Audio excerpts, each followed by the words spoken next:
আজকে আমি রান্না করবো গরুর মাংস। দিয়ে দিচ্ছি তেল, দিয়ে দিচ্ছি পেঁয়াজ, মরিচের গুঁড়া, এখানে ধনিয়া আর জিরা দুইটা মিলানো একসাথে, এটা জর্থি আর জায়ফল মিলানো, হলুদের গুঁড়া,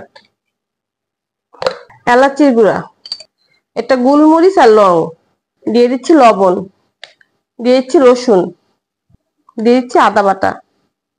মশলাটাকে আমি মাখায় নিব।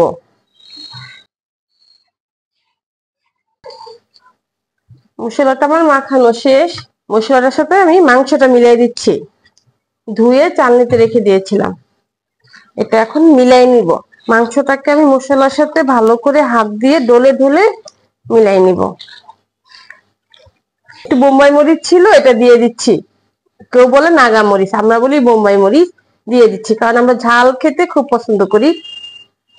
মাংসটা আমার মাখানো শেষ। আজকে সময় হাতে খুবই কম, তাই এখন সাথে সাথে চুলায় বসিয়ে দিব। চুলায় বসিয়ে দিচ্ছি। বিসমিল্লাহির রহমানির রহিম। চুলায় বসিয়ে দিলাম মাংসের পাতিলটা।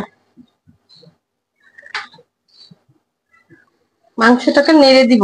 অনেকটাই পানি উঠে গেছে।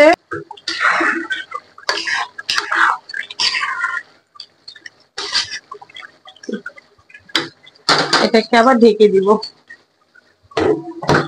মাংসটা ঝোল শুকায় গেছে, এটাতে এখন আলু দিয়ে দিব। দিয়ে দিচ্ছি আলু। আলুটা দিয়ে মিলাই দিব, মিলাই আবার ঢেকে দিব। মাংসটা আমার কষানো হয়ে গেছে, দিয়ে দিচ্ছি পানি। ঝোলের সাথে মাংসটাকে ভালো করে মিলাই নিব। এখন এটাকে ঢেকে দিব। মাংসটা আমার হয়ে গেছে। এটাকে আমি এখন জিরার গুঁড়ো দিয়ে দিচ্ছি। এটা ভালো করে মিলাই নিব জিরার গুঁড়োটাকে। মাংসটাকে নামাই নিচ্ছি, মাংসটা হয়ে গেছে।